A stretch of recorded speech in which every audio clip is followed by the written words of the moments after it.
Hello दोस्तों, ये रिश्ते क्या कहते हैं स्टार प्लस की मोस्ट पॉपुलर शो में आपको दिखाया जाएगा।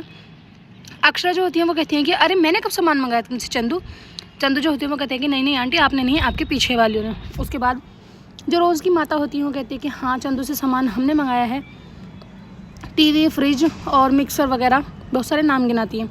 लेकिन किस लिए? वो कहती है कि दहेज के लिए। कहती हैं कि तुमसे दहेज किसने मांगा? पुलिस वाले जो होते हैं वो कहते हैं कि आप सब चुप रहिए, मैडम आप बताओ आपसे दहेज की डिमांड किसने करी? वो कहती है कि डिमांड तो किसी ने नहीं करी, लेकिन जो यश की दादी माँ है वो किसी से फ़ोन पे कह रही थी कि जिस लड़की को सामान ज़्यादा मिलता है उसी की ज़्यादा इज्जत होती है। यश की दादी को पुलिस जो होती है वो अरेस्ट कर लेती है, कहती है कि चलो हमारे साथ। तभी यश जो होते हैं वो अपनी दादी का फेवर लेके आते हैं, कहते हैं कि नहीं तुम मेरी दादी को कहीं नहीं लेके जा सकती। उसके बाद कहते हैं कि चलो लड़के को भी हथकड़ी लगाओ। सभी जो होते हैं वो परेशान हो जाते हैं। अक्षरा जो होती है वो कहती है कि सर एक बारी आप हमें समझने की कोशिश तो करो, शायद कोई गलतफहमी हुई है, क्योंकि मैं अपने परिवार को बहुत अच्छे से जानती हूँ। मेरे परिवार वाले कभी भी दहेज की डिमांड नहीं करेंगे, क्योंकि हम तो दहेज लेने के और देने के दोनों के ही खिलाफ रहते हैं। पुलिस जो होती है वो कहती है कि आपके सामने चंदू खड़ा है और आपके सामने ये औरत भी बोल रही है ना लड़के वालों ने दहेज मांगे है। उधर आप देखेंगे जो अक्षरा के बाबूजी होते हैं वो कमिश्नर साहब का फ़ोन मिला देते हैं, वो उनको सारी घटना बताते हैं, कहते हैं कि ऐसे ऐसे हमारे घर में एक मिसअंडरस्टैंडिंग हो गई है। उसके बाद पुलिस वाले जो होते हैं वो कमिश्नर से बात करते हैं और कहते हैं कि चलो ठीक है इन लोगों को छोड़ दो, साहब ने बोला है। इतना कहने के बाद पुलिस वाले जो होते हैं वो कहते हैं कि लेकिन आगे से ध्यान रखना, हमेशा दहेज लेने और देने के सख्त जो कानून बने हुए हैं वो बहुत स्ट्रिक्ट है। अक्षरा जो होती है वो कहते हैं कि साहब आप इन सब चीज़ों पर ज़्यादा ध्यान मत दो, क्योंकि मेरी फैमिली जो है वो पढ़ी लिखी है और हम इन सब चीज़ों को बहुत अच्छे से फॉलो करते हैं, क्योंकि हमें पता है कि ना ही तो दहेज लेना चाहिए और ना ही दहेज देना चाहिए। पुलिस वालों को देखकर जो नायरा होती है उसकी हवा टाइट हो जाती है, वो पीछे खड़ी होकर अपने आप को छुपा रही होती है।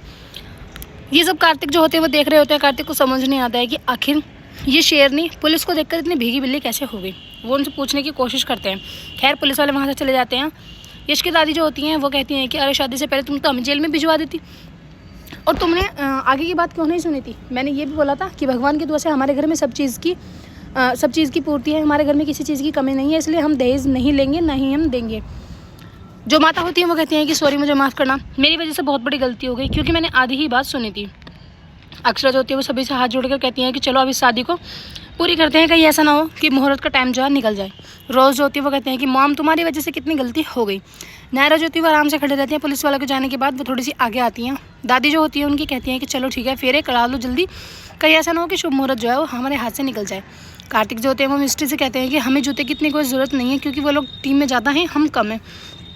अगर हम हार जाएंगे तो कोई इतनी बड़ी दिक्कत वाली बात नहीं होगी। लेकिन मिस्ट्री जो होती है वो जिद करके बैठ जाती है। उसके बाद मिस्ट्री जो होती है पुलिस वालों को लेकर कुछ ऐसी बात बोलती है कि नायरा बहुत ज़्यादा गुस्सा करने लगती है, चिल्लाने लगती है मिस्ट्री पर, और मिस्ट्री वहाँ से रो के भाग जाती है। नायरा भी रोने लगती है। जो कार्तिक होते हैं वो उनसे पूछते हैं, कहते हैं कि क्या हुआ नायरा, मुझे सच जाना है, तुम पुलिस वालों को लेकर इतनी परेशान क्यों हो गई थी? पुलिस वालों का नाम सुनते ही तुम्हारी आंखों में आंसू आने लगे और तुम डर कर थर थर काँप रही हो। जो नायरा होती है झूठ मूठ का वहाँ से बहाना बना के कुछ भी चली जाती है। कार्तिक तभी याद करते हैं कि जब वो पहली बार उनसे मिली थी उनका फ़ोन पानी में गिर गया था, तो उन्होंने पुलिस की धमकी देकर ही उसका फ़ोन का निकलवाया था। इसका मतलब पुलिस का और नायरा का बहुत पुराना लेना देना है।